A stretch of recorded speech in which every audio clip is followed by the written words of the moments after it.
Good morning. I hope that your Wednesday is off to a good start. Mine is off to a great start. I'm here a little bit south of the Cape Hatteras Lighthouse, sort of between the lighthouse and Cape Point. And as you can see behind me, it is just a beautiful day out here. It's warm. The first few days this week have been pretty windy, but the wind is laid out and it's bright and sunny, and the ocean is just beautiful. I believe I'm gonna have to get in it later on today. But the ocean doesn't always look like this. The ocean doesn't always look like this. I'm doing a bit of research into the U.S. Life-Saving Service that operated sort of as a precursor to the Coast Guard. And in mid-December 1884, a bark named Ephraim Williams was sighted off Cape Fear, and she was taken on the water and was riding low in the sea, and the life-saving stations along the coast, they kept track of her. And as she got up here close to Hatteras, and nearby stations saw her as well. There was never a distress flag, so they didn't launch a boat. Stations on December 21st saw her south, or I guess just southwest of the shoals, and they were wondering whether she would make it around the shoals in the morning of the 22nd. She's apparently has made it around the shoals and is somewhere out there. And the sea was, in the description of the locals at the time, the worst that they had seen. They had never seen the ocean that rough. It was a cold, bitter northeast gale. And on the morning of the 22nd, the crew of the life-saving station at Cape Hatteras, and that station would have been located pretty much right where I'm sitting, saw a distress flag from this ship, the Ephraim Williams.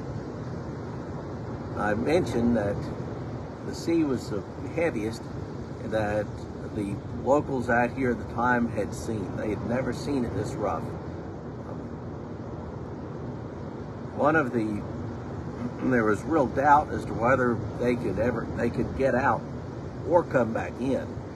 One of the men of the station begged out of going. His wife was on her deathbed at home, and he said he just couldn't leave his children as orphans if he died while going out. So the keeper of another station stepped in and took his place, and they managed to get out, timing the heavy breakers just right. They were able to get their surf boat out, rowed 5 miles out to sea in this terrible storm, rescued all the crew off the Ephraim Williams, and made it back in. And for that rescue, the crew of the Cape Hatteras Life-Saving Station received the Gold Life-Saving Medal, as well as Patrick Etheridge, who was the keeper of the Creed Seal Station, next station down, going west of here. He's the one that had stepped in to replace the guy from here. So what in the world does that have to do with what I normally talk about on Wednesday mornings?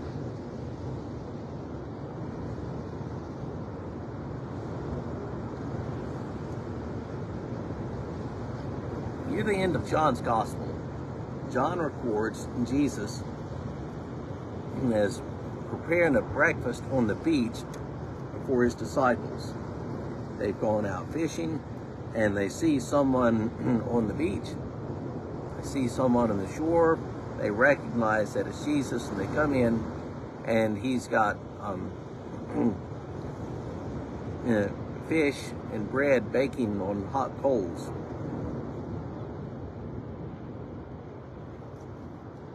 And after they've eaten their breakfast, Jesus begins talking with Peter. When they finished, this is from John 21, when they finished breakfast, Jesus said to Simon Peter, "Simon, son of John, do you love me more than these?" He said to him, "Yes, Lord, you know that I love you." He said, "Feed my lambs." He said to him a second time, "Simon, son of John, do you know you love me?" He said to him, "Yes, Lord, you know that I love you." He said to him, "Tend my sheep." He said to him the third time, "Simon, son of John, do you love me?" Peter was grieved because he said to him the third time, "Do you love me?" And he said to him, "Lord, you know everything. You know that I love you." Jesus said to him, "Feed my sheep. Truly, truly, I say to you, when you were young, you used to dress yourself and walk wherever you wanted. But when you are old, you will stretch out your hands, and another will dress you and carry you where you do not want to go." This he said to show by what kind of death he was to glorify God. And after saying this, he said to him, "Follow me." Peter turned and saw the disciple whom Jesus loved following them. The one who had been reclining at table close to him and had said, "Lord, who is it that is going to betray you?" And Peter saw him. He said to Jesus, "Lord, what about this man?" Jesus said to him, "If it is my will that he remain until I come, what is that to you? You follow me." That's a good stopping point right there. So Jesus fixes breakfast on the beach for his disciples. And after they've eaten, he asked Peter, "You love me?" "Yes, Lord, you know I love you." "Oh, tend my sheep." "Peter, yeah, Lord, yeah, what is it?" "Peter, do you love me?" And the second time, "Lord, you know I love you. You know, feed my sheep." And then he asked it a third time, "Peter, do you love me?"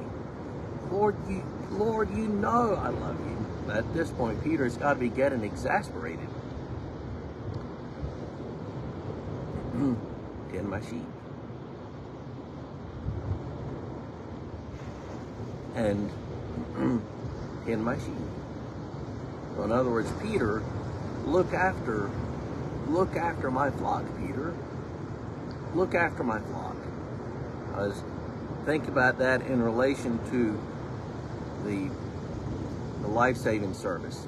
In this case, the Cape Hatteras station, when they rescued the crew of the Ephraim Williams that was going down in a storm 5 miles offshore.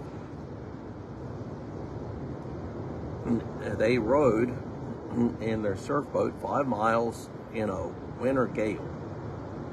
Rescued 5 people that they hadn't met, that they didn't know. In that, they were, the crew of that ship were the sheep, and they needed tending. Now we apply that to ourselves. Who is it that you need to tend? Who has God laid out before you to be your sheep?